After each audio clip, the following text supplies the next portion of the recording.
Então, como eu estava falando anteriormente da locução adjetiva, vale lembrar que eu coloquei aí vários substantivos como dia, amor, água, formato. E aí eu tenho um grupo de palavras que está atribuindo uma característica a esse substantivo.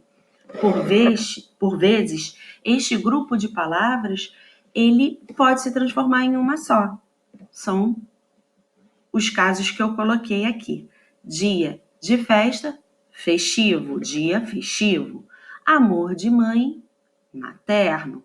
Água da chuva, pluvial. De chuva é a mesma coisa que eu falar água pluvial. Formato de círculo, formato circular. Então, eu tenho, mesmo que seja um grupo de palavras, eu tenho uma atribuição de características a uma outra palavra. Tranquilo? Então, simbora. Assim como nós estudamos nos substantivos, nós também vamos ter, digamos, desdobramentos sobre o adjetivo. A gente vai aprofundar um pouquinho esse estudo. Então, eu vou, neste primeiro momento, dar algumas orientações, falar algumas coisas em relação ao nosso estudo do adjetivo e, logicamente, depois nós vamos complementar o nosso estudo lendo o nosso livro Português e Linguagens. Então, eu tenho aí a classificação dos adjetivos. Adjetivo simples, apenas uma palavra, apenas um radical. Grande, belo, rico. Adjetivo composto. Possui 2 ou mais radicais. Azul claro, político, social. Adjetivo primitivo não deriva de outra palavra.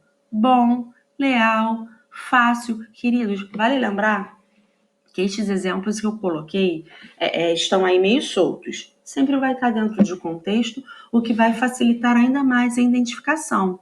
Quando eu digo identificação, é você olhar um texto, ouvir uma música e perceber que um substantivo pode ter algumas características.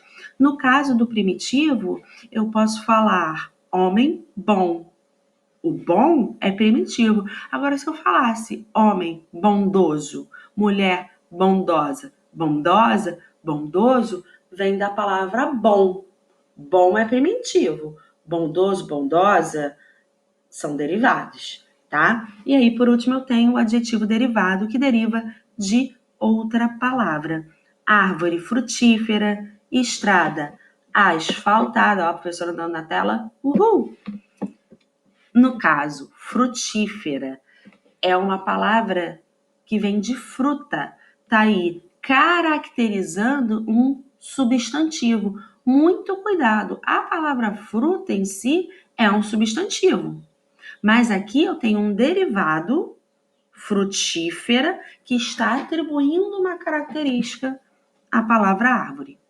Tranquilo? Partiu! Vai, meu filho? Isso. Aí eu falo em semântica dos adjetivos. Há muito tempo atrás. Na verdade, o correto é há muito tempo, e não há muito tempo atrás. Atrás e o verbo haver no passado, eles são sinônimos, não tem necessidade de usar os dois. Isso aqui você está falando. Mais à frente a gente estuda sobre isso. Então, há muito tempo, não tem necessidade do atrás. Há muito tempo, eu comentei com vocês a questão da semântica dos adjetivos. Quando eu falo a palavra semântica, eu falo sobre o sentido. Toda vez que eu falo em semântica, eu falo em sentido, eu falo em significado. E aí eu trago para vocês uma informação muito, muito, muito, muito importante, tá? É importante prestar atenção na posição do adjetivo na frase, ou seja, onde ele está na frase. Ele está antes de um substantivo, ele está depois de um substantivo. Por que você está falando isso? Porque, por vezes, ele pode estar na frente, estar atrás do substantivo e modificar essa semântica, modificar este sentido. Ó, boa questão de prova, hein? Adoro esse tipo de questão de interpretação.